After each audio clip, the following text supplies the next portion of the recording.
the rice, guys. Gumawa ako ng Bukhari chicken ngayon. Pero another version siya. So, ayan.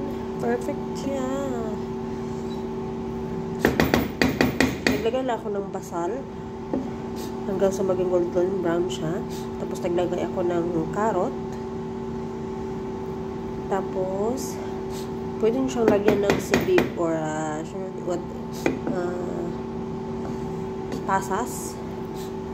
Mamaya ko na lagyan ng pasas kasi yung mga alaga ko hindi nila gusto. So, toppings ko lang yung pasas mamaya. Tapos, pagkatapos kong nilagay yung carrot, naglagay ako ng spices, salt, black pepper, kamon.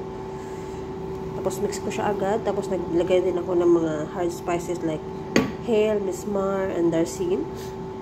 Tapos, nilagay ko yung rice. Kurkum muna pala. Tapos, nilagay ko yung rice.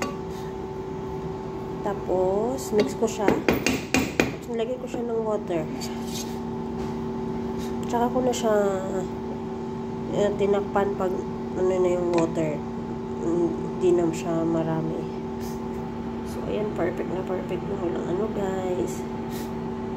Rice.